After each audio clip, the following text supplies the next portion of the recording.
Hello, my name is Violeta Flores. I am Latinx, mom of 3 school-age children, and wife of 15 years. I'm also a registered nurse of about 18 years. I've worked solely in pediatrics, and I am one of the first Adelante Fellowship graduates of 2022. I am Soraya Bolden. I am a first-year teacher. I just finished my first semester, and I am teaching AP World History, 5 classes of it. Well, my name is Adam Morales, and currently I work for Teach for America Phoenix as a director of teacher leadership coaching. My name is David Chavez. I'm a workforce development supervisor for the city of Phoenix. I oversee the youth workforce programs for the city. That includes our WIOA Arizona at Work program for youth and our summer youth employment program. Well, given my lived experience and my background as a nurse, some of it wasn't surprising, but we did learn that I think the one thing that stands out the most is that we learned that if a child is chronically absent in kinder and in first grade, they're far less likely to achieve grade level reading in 3rd grade. And that's huge because when we think of children of color or children who have disabilities, they're at an even higher risk. The other thing that really stood out was that those same kids who are chronically absent in kinder and in first grade, if they miss a lot of school, they are 4 times more likely to get pushed out of school. And so that's what the current research shows. As a teacher, I have seen actually a lot of students that are like absent all the time. And it wasn't really something that I was prepared for because I am not very far out from high school in comparison to my students. And so I don't really remember that many students being so absent all the time, but now in my teaching experience as a teacher, I just notice it so much more. I don't know, maybe it's more of a problem now, but yeah, there are a ton of students who are chronically absent all the time. My programs focus on ages 16 to 24. And a lot of the barriers that we're seeing that our youth are experiencing in particular are homelessness, food insecurities, those housing insecurities, transportation, and that's just to name a few. Within my program, we try to address those to support the youth to continue them on into their education, post-secondary or specialized training. And amongst our disconnected youth, those that didn't complete their high school education or might be working towards a high school diploma or equivalency, we're seeing that lack of support at home for meeting educational goals, or it might be they're needing to make work a priority to help with paying bills to keep a roof over the head or keep the family in a stable position. During our research, we got to uncover that there's health detriments that contribute to a youth's absenteeism that can turn chronic, and it could be lack of resources to care, and this is stems from dental care or just general health care that are keeping our youth at home or away from school.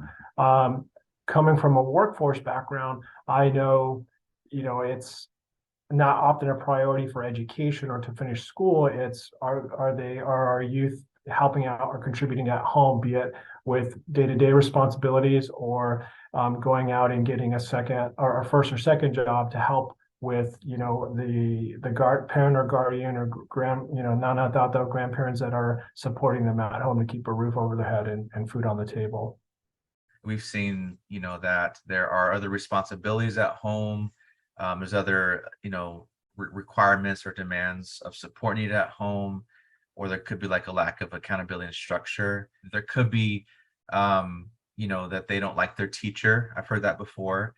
Or a student is not feeling supported at school, either by the teacher or by their peer groups or the school itself. Or there could be of a lack of being, belonging, right? Whenever students are missing a lot of school, they're going to be missing a lot of the skills and things that we learn in class. And it comes in twofold. So one being in content and then one being in skill building, because history isn't just about facts or about like memorization. It is also about historical skills that historians use. As the youth tend to experience barriers, they usually come in more than one form and manifest in ways that the youth might not be aware of. So we're seeing barriers just continue to stack up, and without proper support or lack or access to resources, the youth just become more and more not just disconnected from education, but from any kind of education or work goals they may have had, or career goals. So it almost becomes insurmountable because of the lack of resources.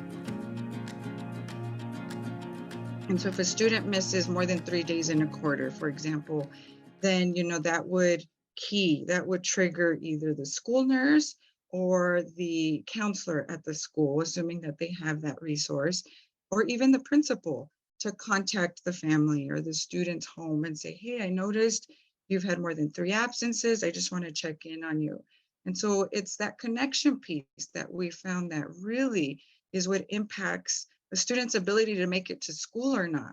So that whether it's something medical like asthma that's keeping them from school, or it's something else, like something going on at home, maybe there's a divorce, a death of a parent, they don't have access to transportation. All these things impact their ability to get to school. And so someone reaching out and kind of saying, this kid is ours, right? This is what we care about. We care about you. What's going on? That is what will really contribute to positive outcomes with attendance at school.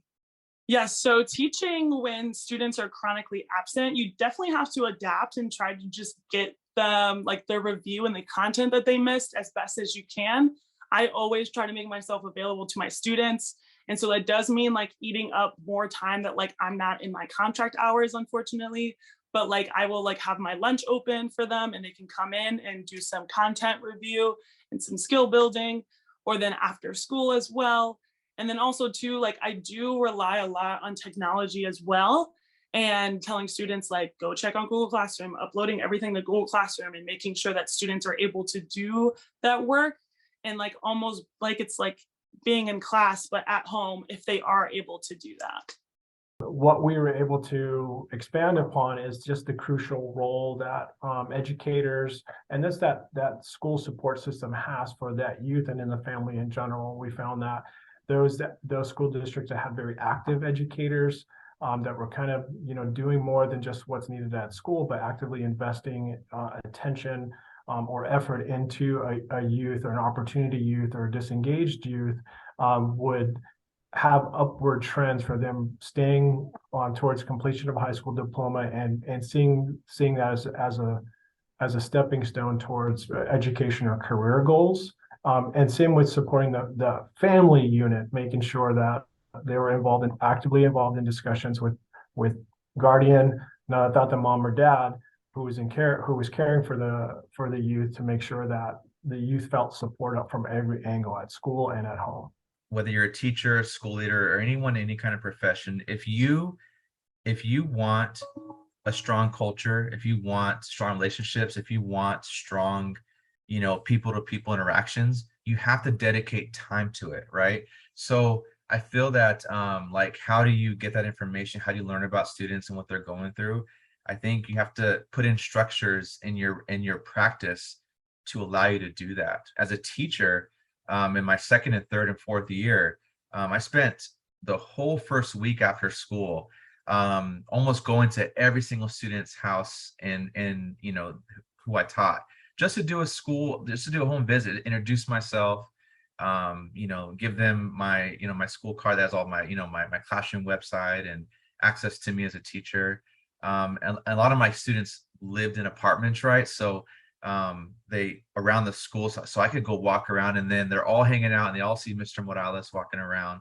So then I think you create that trust and availability and that open door policy in that relationship, to where when things aren't going well or things aren't rocking and rolling as far as kids being in class or behaviors or academics, I've created that partnership or that bridge to communicate to the kids and the families directly.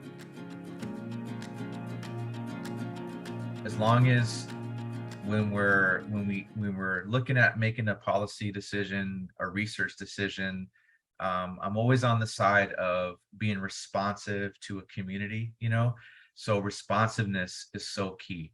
And I think when you are responsive, that means you're getting a very good, not good, but a very diverse voice, right? So like for example, when we are doing communications with our families, it's 90% of my families are Latinx and Spanish speaking at home, right? So like when I'm gathering information, and I'm trying to survey the families, there's I'm not just going to send a survey home with a piece of paper. There I'm translating it, I'm putting it more into a phone access because more people use their phone, like I'm being very responsive. So I think that's my guidance or my suggestion is continue being responsive and diverse as far as making decisions for policy, funding, or even research. So what we found was that data tracking is key, it's very important. And so in our research, we found that data is very limited here in the state of Arizona.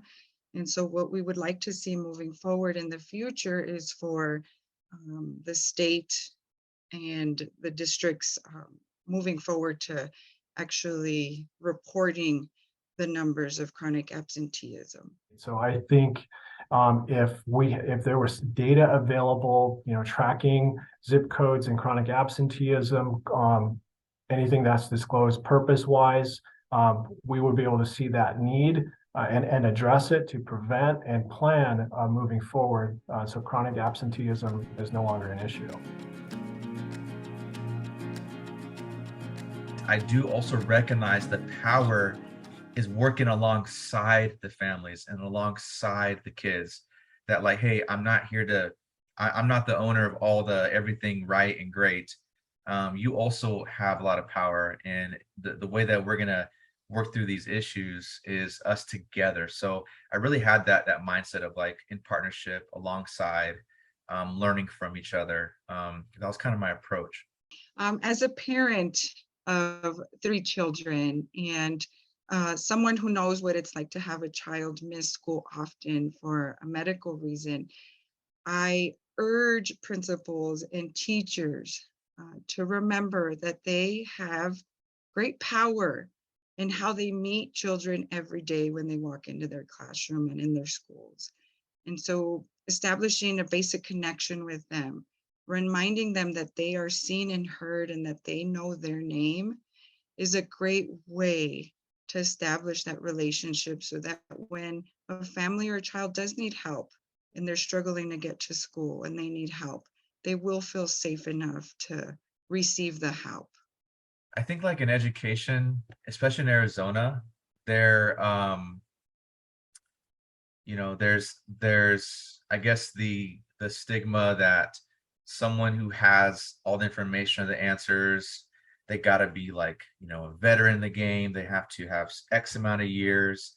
But I think in the vein of Teach for America, what we do is that we believe that people can have impact now, so I just think there's a lot of evidence and stories out there where there are newer teachers, new school leaders like myself, newer people in the profession that are pushing the needle and being innovative and doing some great things that I wish that was more kind of seen and recognized, but that's really all as a final thought. I'm excited to hear the thoughts and the feedback from the group. So some of our proposed solutions are to have a counselor or nurse involvement at the school.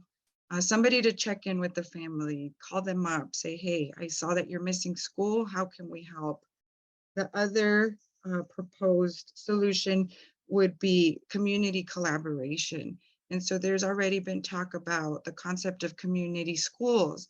So what does that look like? It's the community coming together with different resources to help students to meet their needs so that they can learn. Because if you are sad or mad or you have stress in life, grief, you can't learn. And so the community school model, community collaboration would help with that concept. And then there's the school climate, which I feel is very, very important. Being a mom, a parent, it is so important for our children to feel like they belong, like they're being seen and heard, and like there's windows and mirrors where they're at, so that they can feel safe enough, emotionally safe, to come to school every day.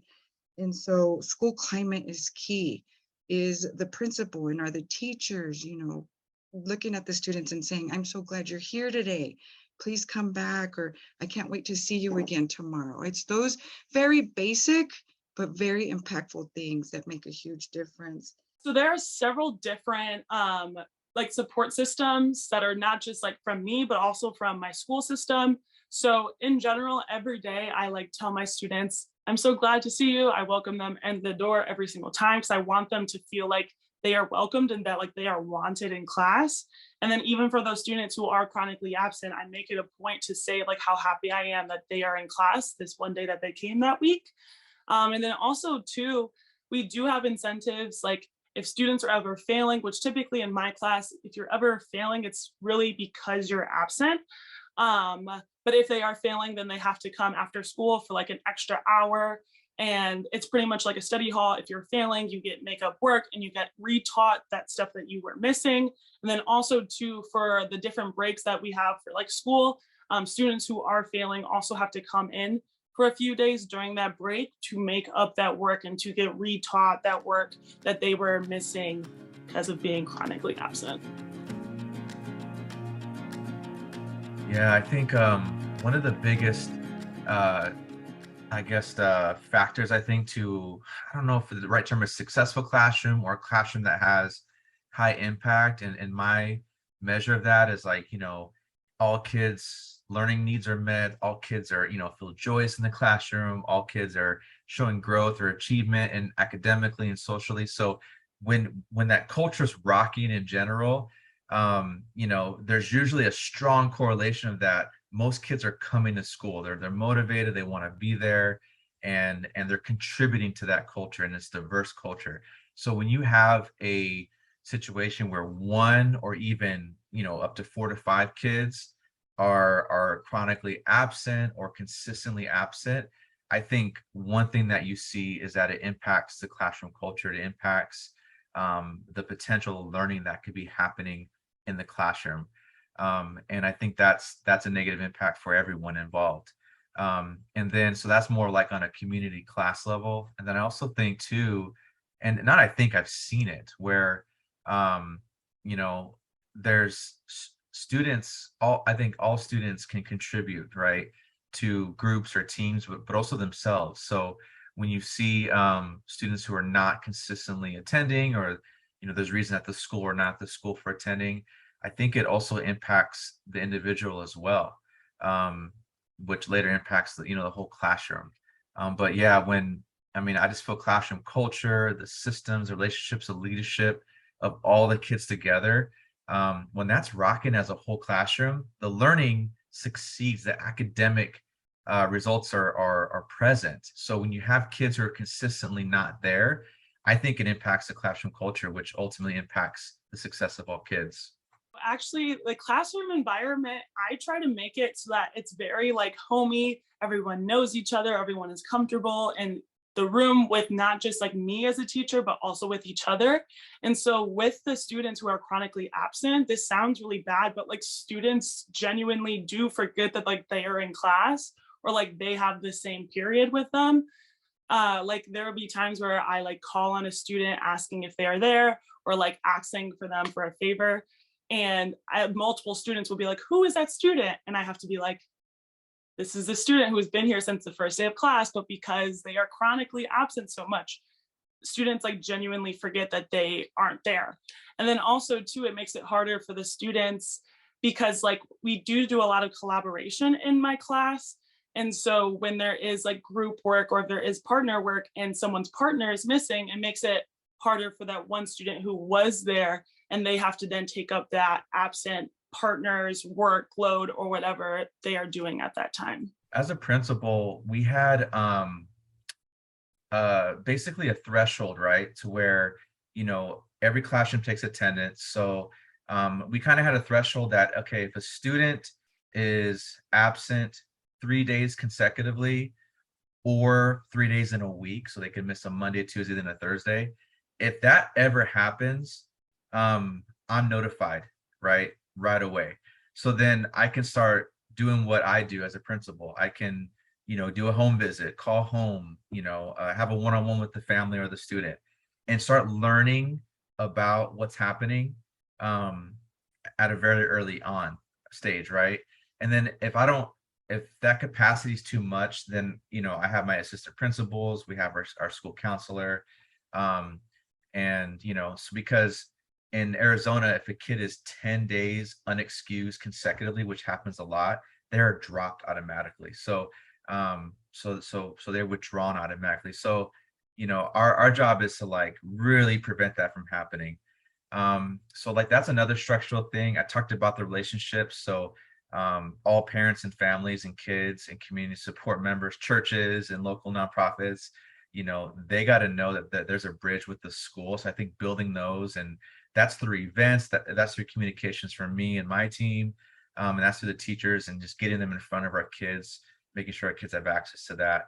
And then the last thing is uh, making school amazing to come to, right? Like um, there's a lot of research, and again, I can't cite the specific things, but I've done it all as far as research, that one of the main factors that kids come to school is their teacher, right? So we gotta adjust our teacher evaluation tool, our support, our professional development, our expectations of what a great teacher is, to say like, hey, your kids got to know that they can succeed in there. They got to know that you care about them. They got to want to come to school because you're one of the main reasons why they come to school. So I think those three things come to mind as far as like specific structures and systems a school can do. And those are things a school leader and a teacher can start leading as well. I think actively engaging in conversation with community members is the heart of what goes into policy. Policy drives that service delivery and what's available for community members.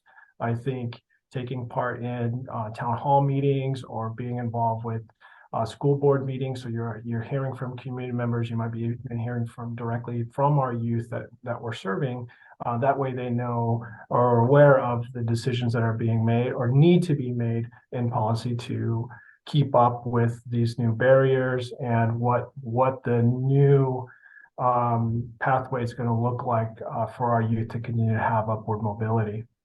So that's like one thing that comes to mind as a principal. I took that same thing, but I did it over the whole summer. So we had 400 kids at our school. I was a newer principal, and being Latino or Chicano as a 90% of a school is 90% Hispanic or Latinx. I was like, you know what? These people have to know that they can come to me. So I made a point to visit every single home of current and incoming students over the course of 3 years each summer. And I felt like when you visit their homes, you learn about what they're navigating, you learn about their environments, you learn more about them as people. And then once the school year starts, you start learning about, how kids are at home and then how they are at school. So when things come up, such as mental health issues, absenteeism, or just other things coming up, I have all that context to try to like work alongside the families. And I also think too, not to be super long-winded, but just to like share my truth. Um, I I do have the mindset of serving people and doing things for people and helping people, but I do also recognize that power is working alongside the families and alongside the kids, that like, hey, I'm not here to I'm not the owner of all the everything right and great. You also have a lot of power, and the way that we're gonna work through these issues is us together. So I really had that mindset of like in partnership alongside, learning from each other. That was kind of my approach.